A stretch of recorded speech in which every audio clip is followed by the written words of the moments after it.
Welcome back to Redneck Snack, where life is too short to be serious. All right, so what are we doing?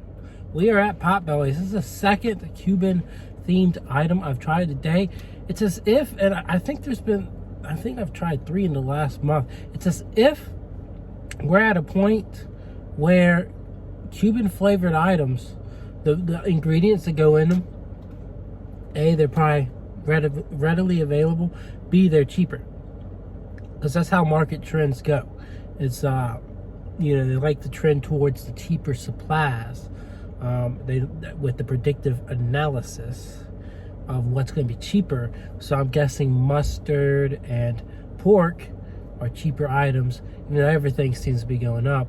Pork has been the less harmful priced item than any other meat, so it's been easier to jump on that. So very interesting stuff for sure.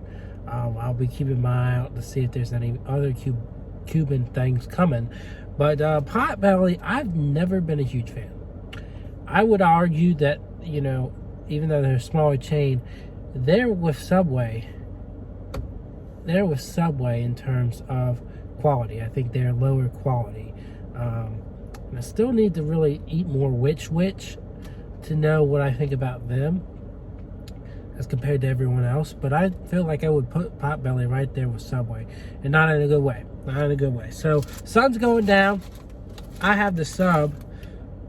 We're gonna see nothing's gonna change with the bread. The bread's never gonna be better than what it was the first time. It's never gonna be all that great. It's gonna be too crunchy, just too stale. Their style of bread just doesn't please me, and they just don't seem to fill their sandwiches up as much as they should. But the meat looks good, so I can't complain just yet. So there it is. It's a better look. Got pickles, mustard, Swiss cheese. The ham looks good, and the pork looks good. The meat always seems to have a pretty good quality from Potbelly. It's just some of the other ingredients just don't add up.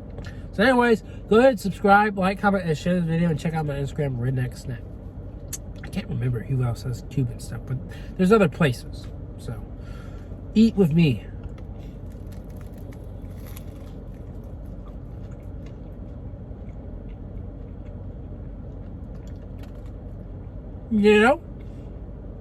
The bread wasn't too bad this time.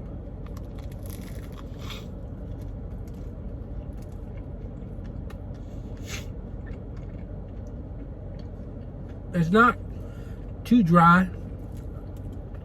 It's not too crispy. It's got a good crisp, but it's also got a softness to it.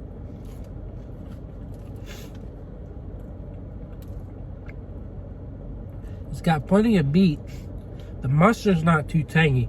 I was having an issue of it being too tangy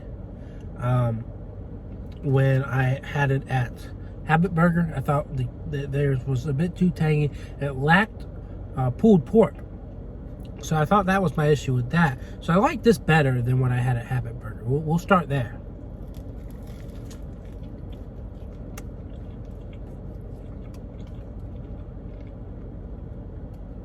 There's a good amount of savor here. Good amount of savor and sour tang. So it's a good sandwich.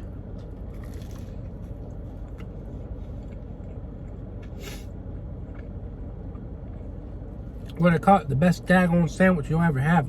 No, I've had better, but it's a step up from what I've had from Potbelly's in the past.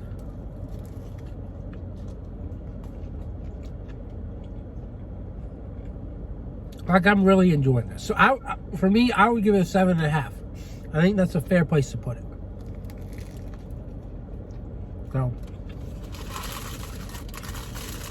if you do happen to have a Potbelly, which you may or may not have a Potbelly, you may have a Potbelly pig, you may have a Potbelly body, but if you have a Potbelly restaurant, that's an option for it. It's a pretty good sub. Would I say it's the best Cuban sub or Cuban sandwich I've ever had? No, but it's good. So 7.5. Definitely better than a lot of Potbelly subs I've had. And yeah, so go check this out. If you haven't, well, you still got a chance. Anyways, that's my review. I'm sticking to it, and I will see y'all around. Yay!